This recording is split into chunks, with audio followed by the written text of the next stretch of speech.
Amigos aqui do canal Via Romana, saudações, eu sou o professor Rafael Queiroz.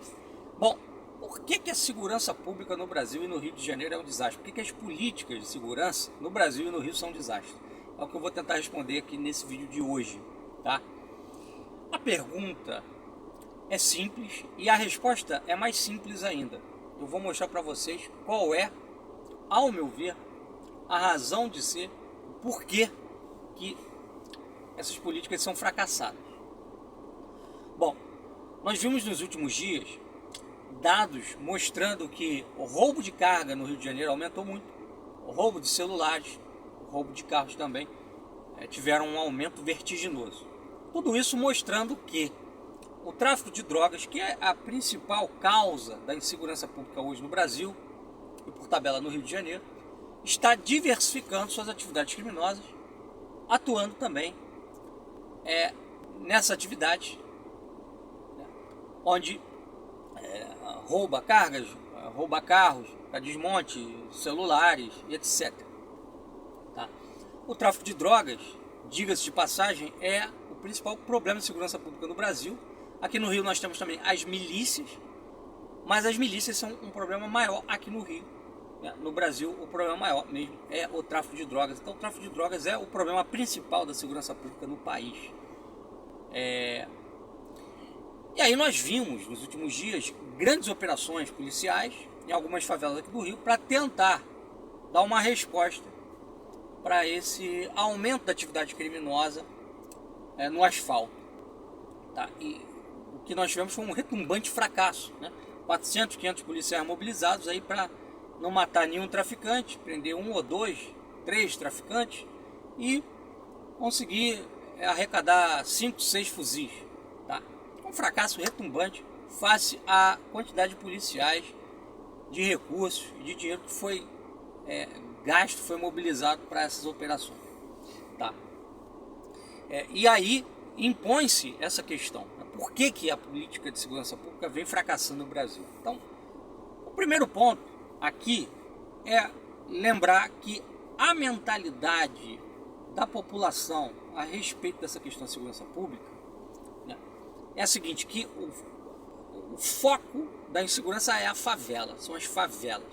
Então, temos que ter mais operações nas favelas, contra o tráfico que atua nas favelas, porque dali é que vem a insegurança, ali é a fonte da insegurança. Tá? Chegando ao ponto de ter pessoas que defendem mesmo a implosão de favelas. Dias atrás um conhecido meu chegou a defender que fossem comprados drones e que esses drones fossem usados para atacar essas favelas e assim você resolveria o problema. Você vai matar até a população civil, né, inocente, que não tem absolutamente nada a ver com o tráfico de drogas, não estão nem associados, estão ali como vítimas, né? Então a mentalidade da população é essa, e o governo ele age, né, quando ele quer dar uma satisfação à população, fazendo essas mega operações nas favelas. Só que é o seguinte, o traficante que atua na favela é o traficante de varejo, não é o traficante de atacado. As favelas não têm plantação de maconha, nas favelas não tem laboratório químico para produzir droga, tá? Na favela não tem fábrica de munição, de fuzil, de revólver. Então as armas e as drogas vêm de fora. Os produtos químicos, as substâncias químicas que são necessárias para produzir droga, não estão ali na favela. Pode ter um ou outro laboratório, mas maciçamente isso vem de fora para dentro, através de um tráfico de atacado. Tráfico de atacado esse que não é atacado pelo poder público. Quando você tem Polícia Rodoviária Federal nas estradas pegando um caminhão com carregamento de maconha, de cocaína, é algo esporádico, eventual, assistemático. Não é porque estão fazendo ações de inteligência para pegar o tráfico de atacado, para prender o traficante de atacado. É porque eles estavam ali fazendo uma blitz, de repente passou um caminhão, eles decidiram fazer uma vistoria e, né, por acaso tinha maconha, tinha cocaína. Aí eles apreendem. Mas não existe hoje no Brasil uma política de combate ao tráfico de atacado. Quais são os grandes traficantes de atacado que transportam, né, grandes quantidades de droga de fora para dentro, grandes quantidades de arma, né, traficante de armas também, de fora para dentro, que foram presos no Brasil? A maioria dos caras que estão presos, né, são traficantes de varejo. Então, eles ficam atacando efeitos e não vão à causa. E por que não vão à causa? Aqui que está a questão. Porque a nossa elite política, a nossa elite econômica, cheira cocaína, fuma maconha, usa êxtase.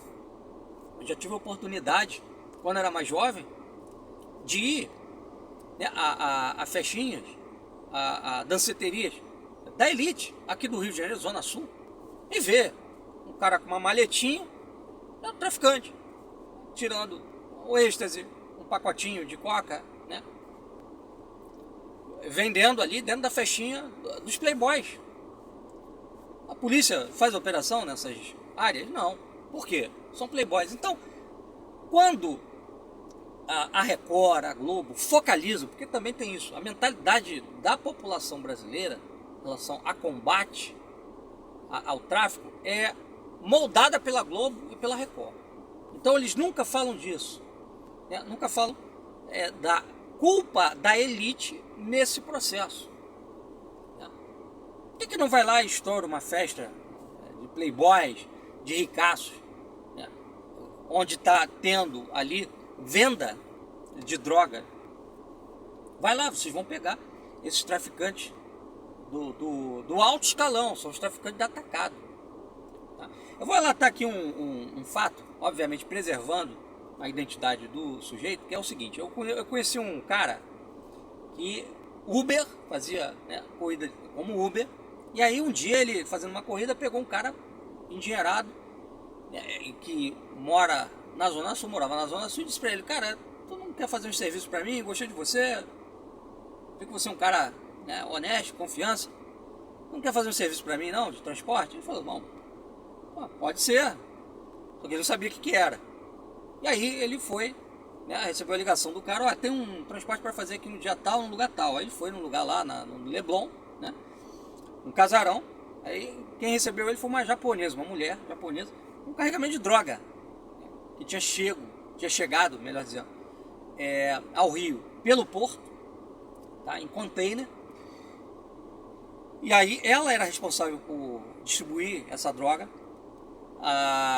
entre motoristas, né, diferentes, para levar para as favelas. Então era uma traficante de atacado. Essa mulher nunca foi presa, nem vai ser presa. Agora esse sujeito foi, né, ele foi pego, né, foi encaminhado, foi preso, cumpriu pena, tudo, está terminando de cumprir, inclusive, né, agora a parte semi-aberta, né, caiu na tentação de fazer transporte de droga por causa do dinheiro que ganhava. E aí ele foi preso, mas ela não. A polícia procurou investigar, né, a origem dessa droga. Não, pegou o cara, fichou o cara, né, entregou para o Ministério Público, ofereceu denúncia e a investigação parou nele. Então é assim que as coisas procedem no Brasil, né? Se não começar de cima, não vai limpar embaixo. Se ficar só embaixo, não vai resolver, é enxugar gelo. Se você faz operações contra o tráfico de drogas na favela XYZ, hoje, tá, a boca de fumo vai fechar, não vai ter um traficante hoje, mas amanhã vai ter alguém, um varejista, que vai voltar com a atividade, porque a estrutura continua. Porque a estrutura não é o varejo, é o atacado. E outra coisa, como que essas coisas entram no Brasil? Porque não tem plantação de maconha no Brasil, né? Não tem plantação de coca no Brasil. Por onde que entra? Pela fronteira. Quem é que administra a fronteira? Polícia Federal, Marinha, né, se for a fronteira marítima aqui, né, Exército. Então também tem um outro ponto aqui importante: se não houver investigação da alta cúpula das Forças Armadas, das forças policiais, né, isso incluso Polícia Federal, Polícia Rodoviária Federal, Polícia Militar, Polícia Civil, esquece. porque existe complacência, existe associação dessa alta cúpula a esse tipo de atividade. E aí como que faz isso? Porque como é que a Polícia Civil vai investigar a Polícia Civil? Como é que a Polícia Militar vai reprimir a Polícia Militar? Como é que as Forças Armadas vão investigar as Forças Armadas? Então impõe-se aí, neste caso, a formação, sim, de talvez uma polícia especializada, uma força policial especializada, por fora dessas instituições que existem hoje, talvez ligada à presidência da República, uma coisa unificada nacionalmente, para essa polícia investigar, ter a autonomia de investigar inclusive os órgãos policiais e os órgãos militares. Tá? Porque aí sim, aí a gente vai ter solução. Enquanto for dessa forma que está sendo, não vai ter solução. E, obviamente, para um líder político fazer isso, ele tem que ter liberdade, autonomia. Ele não pode ter vínculo também com a elite política, porque a nossa elite política, foi o que eu falei, a nossa elite política é usuária de drogas. O filho do senador, o filho do juiz, é usuário de cocaína. Então tem que ser um cara livre de vínculos com essa elite. O Bolsonaro, o baixo clero, era baixo clero, mas se vinculou ao centrão, a velha elite. Então não tem como, tem que ser um cara livre de vínculos com a velha elite política e com a elite econômica, cujos filhos também consomem drogas a rodo, tá? Enfim, então a miséria do pensamento antidroga, do pensamento anticrime no Brasil é o foco em efeitos, o foco no tráfico de varejo, em vez de focar no tráfico de atacado, que tem vínculos com a alta cúpula. Aliás, até o tráfico de varejo tem também, né? Mas o tráfico de atacado ainda mais, tá? Então, era isso que eu tinha a dizer, pessoal. Um abraço, até a próxima.